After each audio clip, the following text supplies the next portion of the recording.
Smart Listeners, di awal tahun ini saya kembali mengajak Anda untuk bersemangat meningkatkan kualitas pernikahan. Yuk kita evaluasi perjalanan pernikahan kita sampai sejauh ini. Hal apa yang paling sering memicu konflik pernikahan? Mungkin ada yang berkata penyebabnya adalah masalah pengaturan keuangan, perbedaan mengasuh anak, pasangan yang malas beribadah, dan sebagainya. Bahkan penyimpangan pernikahan yang besar seperti kekerasan dalam rumah tangga dan perselingkuhan. Jika kita mengurai semua permasalahan dalam pernikahan, maka kita akan mendapatkan bahwa benang merah kekusutannya disebabkan adanya komunikasi yang bermasalah antara suami dan istri. Betapa banyak masalah kecil menjadi rumit dan berujung pada perceraian jika suami istri tidak mampu berkomunikasi dengan baik dan efektif. Misalnya, ada istri yang merasa tidak dihargai dan menganggap suami sering berbohong. Pemicunya hanya karena suami diam-diam rutin membantu keluarga besarnya dan tidak pernah mengkomunikasikan dengan istri. Bertahun-tahun istri heran, kenapa penghasilan diberikan suami hanya sebagian saja? Padahal istri tahu benar berapa penghasilan suami setiap bulannya. Kemana larinya penggunaan sebagian penghasilan yang lain? Jika ditanyakan, suami hanya diam saja, sehingga menimbulkan perasaan curiga, ragu, dan dengan cepat membuat kepercayaan terhadap pasangan menipis. Ketika perasaan kecewa menjadi kumulatif dan memuncak, akhirnya istri meminta bercerai. Smart Listeners, kita semua pandai dalam berbicara. Bahkan saudara kita yang tunawicara pun pandai mengkomunikasikan perasaannya dengan bahasa isyarat. Saya sering menyaksikan teman-teman saya yang tunawicara asik sekali ngobrol dengan sesama tunawicara sampai terlihat ekspresi kelucuannya. Tetapi tak semua dari kita pandai berkomunikasi dengan jujur, penuh penghargaan pada perasaan pasangan, tidak menyudutkan, mampu berbicara dengan asertif. Ya, hal ini bukanlah hal yang otomatis terbangun dalam suatu hubungan pernikahan. Suami dan istri harus mau belajar untuk mewujudkannya. Terlebih di era digital masa kini yang membuat sebagian pasangan suami istri lebih asik dengan sosial media dan akhirnya kecanduan. Sehingga semakin jarang berkomunikasi yang hangat dengan pasangan.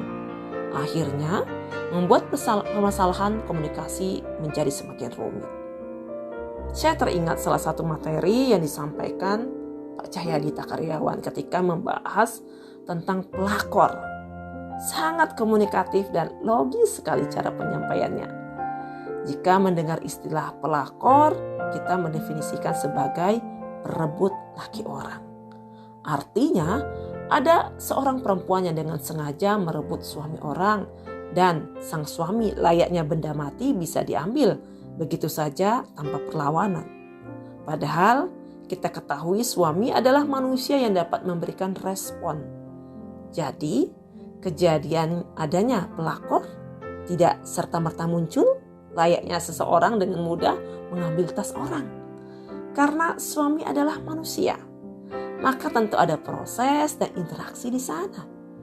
Salah satu proses yang nyata adalah akibat komunikasi yang payah sehingga menghilangkan kehangatan dan ikatan emosional suami istri.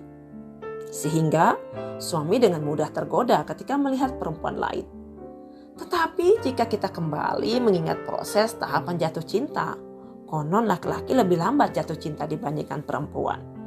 Ada 7 tahapan yang harus dilalui laki-laki, yaitu mulai tahapan pertama apresiasi di mana baru sebatas penampilan fisik dan ketertarikan secara instan. Tahap kedua, kekaguman, di mana laki-laki mulai melakukan pendekatan. Tahap ketiga, ketertarikan.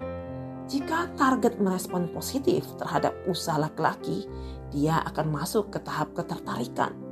Tahap 4, kesan. Bahkan di tahap ini, laki-laki pun belum merasakan perasaan tersebut. Yang ada di pikirannya adalah berbagai cara agar perempuan yang didekatinya menyukainya. Tahap kelima, keyakinan. Meski menyukai perempuan, tapi masih ada perasaan ragu-ragu. Apakah perempuan itu benar-benar merasakan hal yang sama?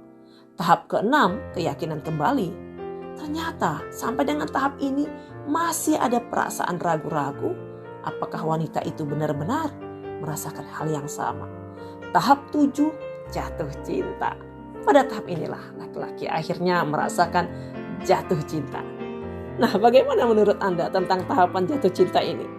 Masihkah Anda menganggap pelakor sebagai penyebab utama terjadinya perselingkuhan? Smart listeners, komunikasi yang baik dan efektif sangat penting untuk membuat pernikahan menjadi bahagia.